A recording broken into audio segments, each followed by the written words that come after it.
Alright, what's good, people? This is going to be episode 12 of the podcast. And today, actually, hold on one second. I gotta turn the recorder on. I gotta get to the recorder. Let me turn this to Do Not Disturb on.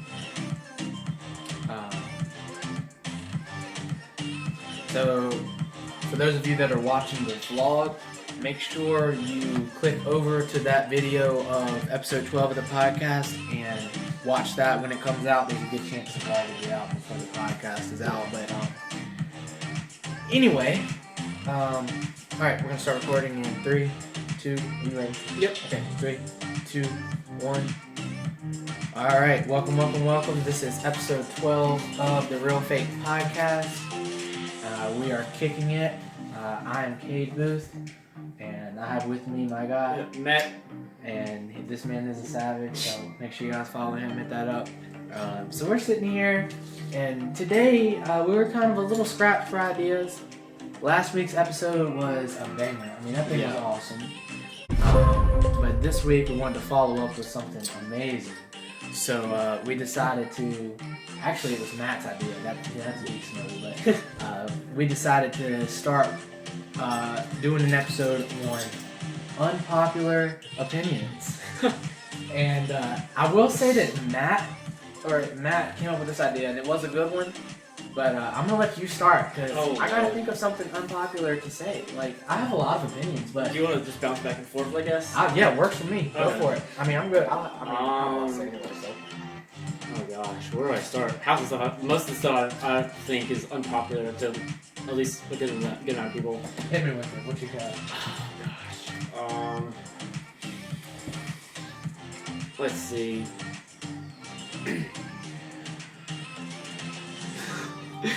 Oh crap. I don't believe President Trump is a bad president. There you go. Yep. Jump right into it. Okay. Yeah. That's one of the most controversial things I can think of. Yeah. That's very controversial. I mean, President Trump. I'm a big fan of him, and a lot of people when they hear about Trump or hear me talking about President Trump, don't think that he's a good president. But I really like him because, for starters, he's done everything that he said he was going to do. Yeah. I mean, that's my big thing there because even though he's not a perfect person, like as far as the promises he made, he's at least tried to fulfill them. Yeah. And it is apparent that he is a decent person.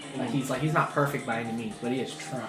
Yeah. So to me, I like that he's at least trying and not just sitting around spitting lies like a moron. Yeah. You know what I'm saying? Like, and as a president, he's done more for the country than at least a few of the previous ones. Like, I mean, whether it's like financially or whatever for the country and politically and stuff like that. Oh yeah, for sure. I mean, we did almost have World War III, but that's bound to happen eventually. yeah, it was bound to happen. Yeah. I mean, and see, the thing is, no one's gonna be perfect. Yeah, that's why I think people expect someone to be perfect because, I mean, they want somebody who's like, they expect someone that's gonna save them from their problems, and I mean, honestly, that's not what the president's there for. I mean, you gotta do your part. And I feel like they expect someone who's gonna be like almost like godlike and perfect, like a savior. And I believe that's just like the secular world. That's part of it. I mean, I think Christians, they do it as well, but I think it's a majority of it is, or the majority of it is like the secular world looking for someone who's gonna save them from their problems. Right, and like, I have a lot of, well, we'll just start there. I had issues with that because the entitled, like, expecting someone to give you something without working for it is the major entitled mindset, like that everyone's experiencing, which is why no one likes Trump, because, in other words, under like Trump's, well, I don't know if it's his ideology, but basically under the system working the correct way that it's supposed to, the equivalent of what you work for is what you get. Yeah. You know what I mean? So like, at least in my opinion, it's becoming a little bit more difficult to sit around on welfare and do absolutely nothing. Yeah. Right? So like, all these people that are losing their ability or their potential to sit around and waste their day and do absolutely nothing because they are on welfare for some invalid reason. Now, I'm not talking about the people that need welfare. Like I have family members that genuinely need welfare, right? Like they're disabled, you know, whatever. There's something they can't work, can't get a job, whatever. Like they genuinely need welfare. Yeah. Right? So I'm not talking about those people that need it, but I am talking about people that, again, I have family members that are on the opposite side of the spectrum that are on welfare that for no reason should be on welfare. Yeah. Right? Like, there's no reason for that. So, in my opinion, I think that, like, as far as that system needs to be, like, worked out even more, like there's a lot of changes. But the even bigger issue is that who decides what's good? I'm going off another rabbit trail, but I guess it fits the topic of unpopular opinions because who decides who's eligible for welfare? Like, and again, I don't know too much about that system, but just from an outsider or like from my perspective, like who's going to decide who gets, you know, who's worthy of needing help and not worthy of help? Because some people do need it. Yeah. Some people don't. You know, I just think that he's making it more difficult for people that aren't using it correctly to take advantage of that alike. Yeah. And I also think that he's not doing it for the money like these other people. Yeah. Like, I don't know if my listeners know this or not, but President Trump actually took a promise to get paid like next to nothing for being president. Yeah, I heard about that. Yeah. So he's not doing it for the money. And look at him, he doesn't need the money. Yeah, he got freaking like trillions of dollars. Yeah, his name is on the buildings. Yeah. And everything. So why, like, and my other unpopular opinion about as far as Trump goes is that why is there so much support for one side or the other? Yeah. Right? Like, why is it always, I'm a Republican, I'm a Democrat, and no matter what person they choose, the people support that candidate, even if you don't like the person. And I don't understand why people do that. Yeah, just because they're of that party. Yeah. In my opinion, it shouldn't matter what your political party is. What should matter is whether you like the person or not.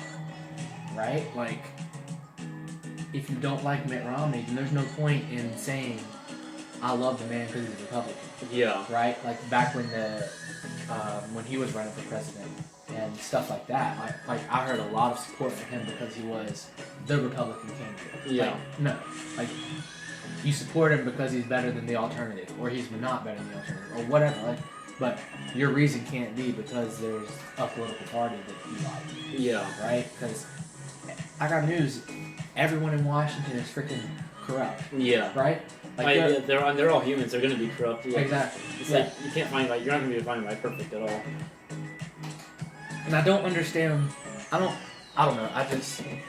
that's what I got. I can go on for forever about it, but I think we need to evaluate people, not even just for Washington, but in churches, schools, homes, teachers, public workers, all that stuff. I think that we need to evaluate people for jobs on a person-to-person basis. Yeah. Because every single person is different. So there's no one set list of criteria. Like, there's general ideas that work, but there's no set list of criteria that work for everyone. Yeah. Right? Like, there's no, what do they call it? Like a universal filter that filters out all the bad and then leaves us with only the good. Like, there's no such thing, in my opinion. I think that you have to evaluate it on a person-by-person basis. Because everyone's different. Yeah. You know? Like, everyone has a bad side, everyone has a good side. Sometimes you never see one, but it's there. So I think we need to stop worrying about all of that and just look at the actual people that are in office or that are preaching or that are teaching or whatever they're doing. Like, look at the actual person and decide based on that. Yeah. And be fair about it. You know, like, you're not gonna, like, as far as the, like, Democrats, I mean, they hate Republicans because they're Republicans. Yeah. Not because they disagree on anything necessarily, but just because they're of the opposite party. Right. Because if you look at someone that didn't Mitt Romney vote the opposite way? I'm not sure. He voted, I think, let me double check on that because I don't want to misquote, but I think I heard that Mitt Romney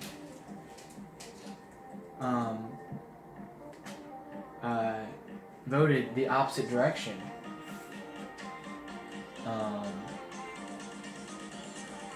Yeah, he did. Mitt Romney voted to convict Trump in the impeachment charge. Huh. And he's a Republican. Yeah. So you see what I'm saying? Like, just because he's a Republican does not mean he supports Trump. And just because he's, a Democrat. But all the Democrats hate Republicans. Yeah. Why is that? Because even if he agreed with the Democrats on this certain thing, now they were wrong. Yeah. Right, but he voted the same way that most of the Democrats did. Why did they disagree with him? Like, why do they still hate him? Yeah. Just because. Like, that part doesn't make sense to me. And again, like, I don't know everything. I'm sure there's stuff that happened that I don't know. But, I mean, in reality, you look at the way things are, and I just stand by my unpopular opinion of evaluate people on a person-by-person basis. Yeah. Like, it doesn't have to be some major crap that's like, you always hate a certain person or always don't hate a certain person, like, because they're a certain way. Like, that's just me. Yeah. So. You have any other unpopular opinions? Any other unpopular? Well, I don't know. Now that I'm thinking about it. All right, we're segueing into our next unpopular opinion. My next unpopular opinion is that execution is more important than strategy. I agree with this. Now, this is not the first time that I've heard about this. Yeah.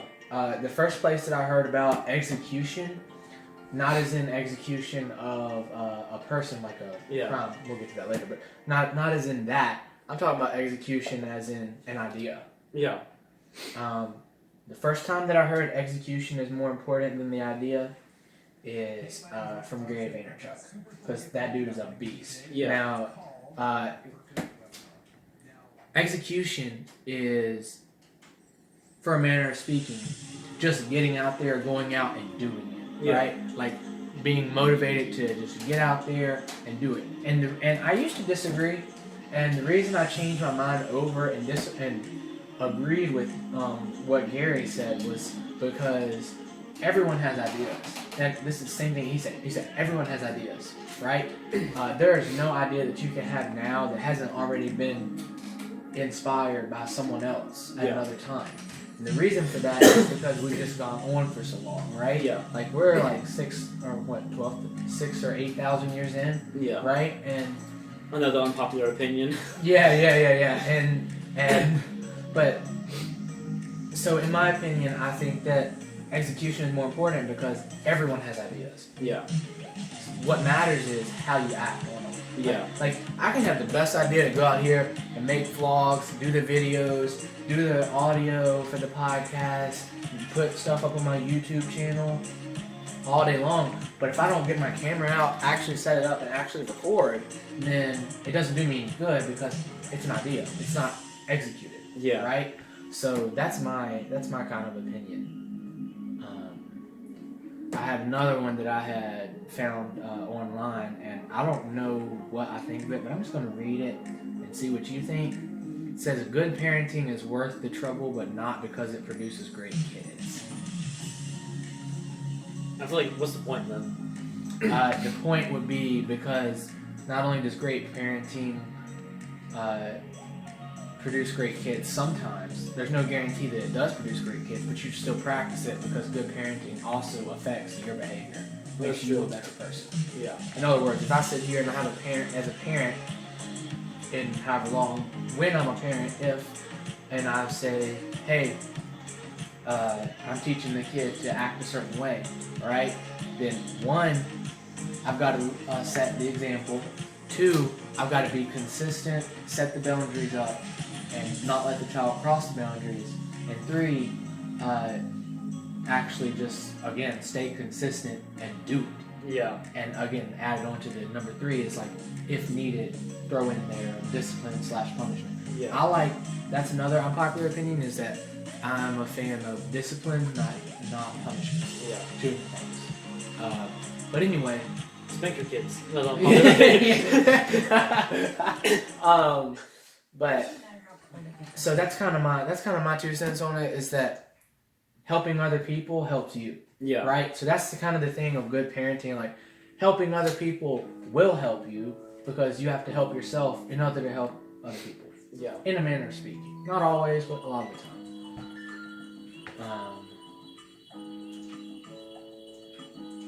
An unpopular opinion that I disagree with: preventing mistakes is a more important part of management than most people think. Thoughts on that? Go. Oh gosh, I don't know. I don't think you shouldn't worry about necessarily preventing mistakes. There's certain things. I mean, I think mistakes are a way you grow and learn. I mean, the best way to learn is learning from mistakes. Mm-hmm. So I feel like, yeah. Well, read it again. What? Preventing mistakes is a more important part of management than most people think. Yeah, honestly, I feel like I'm trying to prevent mistakes. I feel like, because mistakes are a great learning tip. I feel like by doing that, you're not really. I don't know. Yeah, I feel like it's just really. I guess it also depends on what you're managing too. I think like whether it's a business or whatever, like whether it's a business, it's like music or whether even like a family or whatever. I mean, mistakes is a way that you grow and learn. Yeah, and I feel like for sure. I mean, if you don't have mistakes, then what was it? There's a quote by oh crap. There's a quote by. Just a second. No, you're good, bro. You know, I think that I agree with you there. Mistakes is how you learn. Yeah. Right?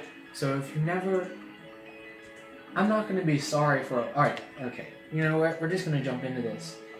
Past relationships that didn't work out. Yeah. Right? People have told me in the past that they were sorry that we ever had that conversation where we became an item, or we told each other we liked each other, or whatever. People have told me. They actually sat down and told me and said, hey, I'm sorry that we ever even had that conversation, and I wish we never did. And I'm like, well, you're an idiot then, because you know how much I learned from realizing that you're not the one and I don't need you? Yeah. Like, I've learned so much because they were a jerk to me. Yeah. Right? Or even if they weren't. If it didn't work out, we broke it off clean and went on. That's happened too. Like, and we've still been sort of friends.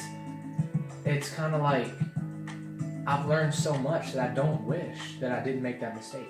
Yeah. I learned so much. Yeah, and I feel like, that's something that's part of, especially like that's part of dating. I mean, just like, because you're not guaranteed to find like the right person or like the first time, so chances are you're gonna make mistakes. You're gonna like or fall in love or whatever with like the wrong person or whatever you want to say. And I feel like, I mean, that's just part of the game and stuff. That's just how it goes. But yeah, I feel like the what was I with that? Wow, crap. But yeah, I feel like that's not how, or like that's just how it's gonna be. And honestly, I feel like I'm like especially in relationships, when something like that happens, I mean, that's how you learn. Like, and that's how like from past. Well, I've never been. I guess like past like whatever flirtationships, relationships, whatever you want to call them. Right. That's how you learn to like, or it helps improve your next relationship. You learn how to, whether it's or physical, like whether it's to learn how to kiss or whatever, something like that. Yeah. Or you like from like the first person, or you learn how to. Like how to like talk to a girl or whatever, or how to flirt and stuff like that. You learn from the first time, and if you mess up, I mean, you mess up, just don't do it again. But yeah, and going back to that quote, I couldn't find it, but or I'm trying to paraphrase it, I guess. It was, I want to say it's by Thomas Edison or something like that. He said, is the one where he's... Oh, no, I don't want to take from it. Go ahead. Alright, he's like, alright, you never did something, what is it? There's no mistakes, there's only learning how to do something, or learning how not to do something, or something like that. Right. He's like... Wasn't he the one that said, I think like the light bulb or whatever. I've learned... He tried it 100 ways, and he said, I've learned 99 ways to do it wrong. I think so. Was that it? Was it something like that? I can't remember. I'm kind of leaning towards doing another episode on this. And guys, if you're listening, or if you're watching the video format, please. Oh, go ahead. Going back to the question, I have not failed. I just found 10,000 ways that won't work. Yeah, there you go. I mean, that is so powerful. Yeah. You know. Yeah, that's very good. Going back to what I was saying. Anybody listening or watching the video, make sure you leave a comment and let us know about some other things that you want to talk about. Please. Or you want us to talk about. And also, I was thinking about it. You know what we should do? We should have a live podcast one day. Yeah. And have we can do a YouTube premiere, have that live. I can even do a live on Instagram and have it and recorded. Facebook as well. And Facebook as well. And you guys can actually comment in. And we can have an actual conversation online. Yeah. If that's something you guys would be interested in, hit us up and let us know because we love the engagement, feedback, all that stuff. Yeah. But I was saving this topic for another episode, but I wanted to touch on it because it does kind of cross over into unpopular opinions, and that was that I have an opinion, and I know that my mother, my father, and most people are going to disagree with me, but my opinion is the perfect person for you does not exist. I don't believe that there's such a thing as... Same. There's a person that is made to fit you perfect, and you meet them, and you fall in love, and you fit, and it's just magical. Yeah. Or like how feels like, the one that God has picked for you. Right. I think that's bullcrap. Yeah, he gives you free will. I mean, he doesn't have one picked for you. Yeah. I think that's bullcrap. Yeah. I don't think that there's one person that's waiting, and then all of a sudden just, bam, you're there, meet each other instantly. Now, love at first sight, I haven't decided on what I think about that yet. But as far as someone that's already predetermined to be your person, I don't necessarily believe that's true because people change. Yeah. You know, the question isn't whether people, how, I have to rephrase here. I get excited when I start talking, but the question isn't whether people can change or not. It's how people change, right? When we look at people and we say, hey, this person won't ever change their ways. Well, that's not what we're saying.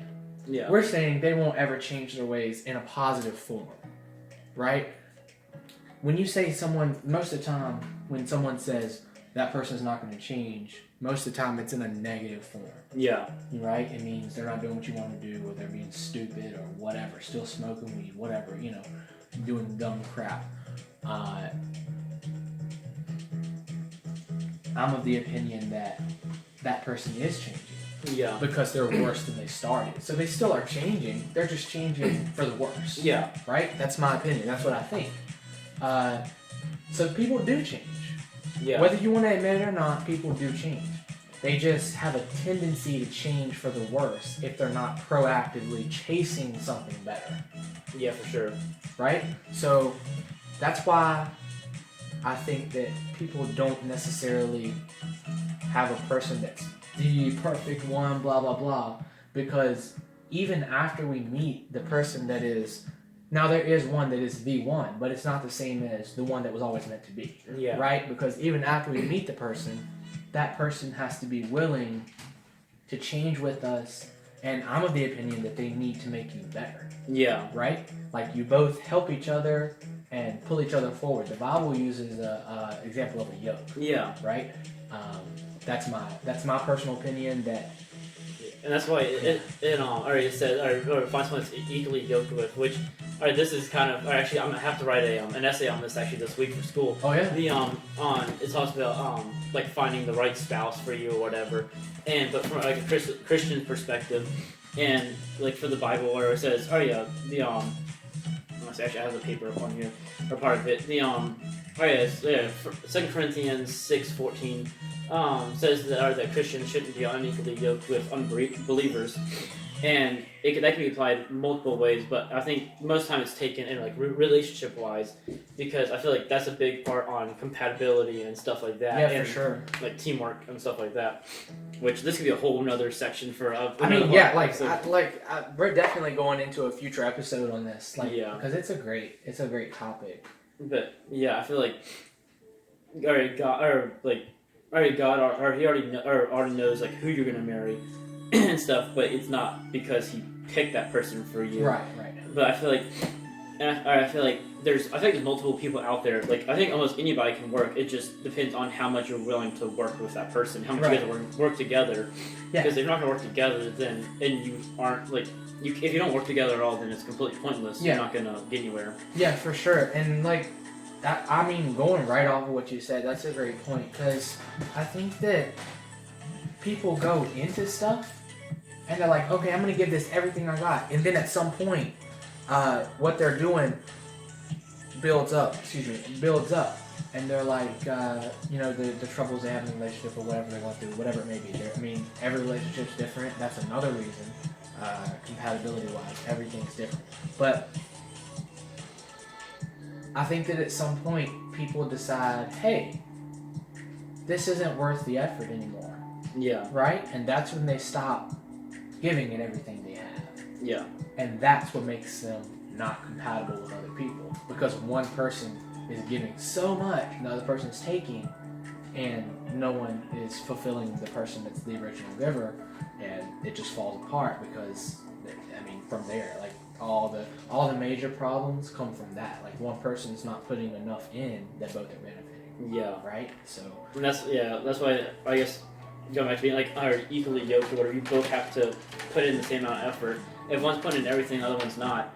One's gonna that one's putting in everything. They're gonna feel like, oh, what's the point? If I'm giving everything I've got, and they're not giving it anything, then why are we even doing this? And they're gonna feel exhausted by the end of it, like emotionally exhausted, and emotionally and mentally exhausted, and they're just gonna feel like, it's just pointless and stuff. And I know multiple relationships where it's been like that, where someone is constantly giving, and within my family and stuff, where it's like the relationships where like one person, like one spouse is constantly giving, other one's like not paying attention, not contributing anything at all, and where like people have just completely changed from like whether it's like when they first started dating or first got married or whatever, beginning of the relationship, and like towards like whether like at the end of the relationship or where they are now, they've completely changed, and sometimes it's for the better, sometimes it's for the worse, but yeah. I'll second that, because you look at who I am now, or who I try to be now. Yeah. And the way that I am now versus the way that I used to be is a lot more mature, but it's also a lot more damaged. Yeah. Because that's just the way I am, and some of it was my own doing. Other things was other people's fault. Yeah. I think that we have a lot of internal struggles too. Like, for sure, one of the problems with relationships is that people get into them, and I can even say this from personal experience. People involve themselves with someone like me, like not with me, but me as a person. Yeah. Will involve myself with someone, or chase after someone, or get attached to someone, whatever. I've learned that you can't be with someone else and be happy unless you have taken care of your own self first. Yeah. Right? That's my personal opinion, and that's the reason so many of these things are doomed from the start. Yeah. Is because people are putting a lot into these relationships, but they're not putting a lot into themselves. And I feel like part of it, I feel like a big thing that, or even like I've had to realize recently is, for both y'all's benefit, or both of the people in the relationship, for both y'all's benefit, you cannot expect to get happiness out of the other person. Like that's not what they're there for. They're not there to make you happy. Like Right. it's up to you to find happiness because they won't always be there. Even if you do get married and it's maybe like a long-term relationship, eventually they will. Either one of you will pass away eventually, or you both will at the same time, whatever. But you're not always going to be there by each other's side. You will eventually like have a time where you're not going to be together. Like whether. So basically, all good things come to an end. Yeah. Is that what you're saying? And I feel like, and you can't put that weight on another person, expecting like wanting them to make you happy. Because I mean, I feel like it's bad for you and it's bad for them because you're. Yeah, because it's such a if like I said, I get talking too fast when I'm excited, so Same. me for that. But it's such a and correct me if I'm wrong if this is not what you're saying, but in my opinion, it's such a burden to tell someone that you love them so much you can't live without them. Yeah. Right? And that's an unpopular opinion of mine, but it's definitely one of my major opinions that I'm really passionate about, because how are you going to tell someone else that you need them so much and you can't live without them, right? And you're not even taking care of yourself and you're depending on them. I mean, that's twice the weight of, like, metaphorically, you look at the weight that you carry as a person. You have all your struggles, all your issues, all your strengths, weaknesses, emotional intelligence, emotional strength, all that is you. Like, that makes up you. And that's not even getting into your soul. Yeah. I mean, that's just your physical and emotional ability. And then you have someone else put that on you, all of their issues and their strengths on you. That's double. Yeah, and right? the whole life just in general, I guess. Like, yeah, like how, or like, or just people being like, oh, I don't want to live without you. It's like, or like, if you die, like, I don't want to live anymore. It's like, well, then that just puts even more weight on you. Like, because I mean, or inevitably, whatever that word is, all right, you will die, whether it's you first or them or whatever. Oh, absolutely. And I feel like, I mean, dying. I mean, I've never died before, but I mean, I feel like there's enough. It sucks enough, but then having that, that feeling of they're going to be in that position where they want to whether hurt themselves or they just don't want to live anymore, or whatever, just because you are not around. And I feel like that's something that, for both of y'all's sake, it's something that you shouldn't do. I mean, I feel like it's just not. It's not healthy for the relationship or whatever, or for either of them as human beings. Yeah, for sure. All right, guys, that's gonna do it for this episode. We went just a little bit over, but thank you guys for listening so much. We really enjoy talking about these things, and we will have more episodes on similar topics because there's a lot of things in here that I want to go deeper into. Yeah. And especially, I know Matt has a lot to say too. Oh, so, yeah. So we can continue on this for freaking hours. So we might have to split up a couple episodes. I mean, we have some of the longer recordings. We might have to split those up and put out some extra episodes. This is the RealFake Podcast. I'm Cade Booth. I'm Matt Bremer. And this is episode 12? 12? I think, was it 11? Yeah, 12. Oh, wait, 12? I thought it was 11, hold on. Yeah, no, because the manhood thing was split because we recorded. So this is going to be 12. Yes. And this was Unpopular Opinions. Hope you all enjoyed. Yeah, absolutely. And we'll see you guys next time. Don't be gay. Don't be a lesbian. Go like and subscribe. yeah. Unless you are, still go like and subscribe.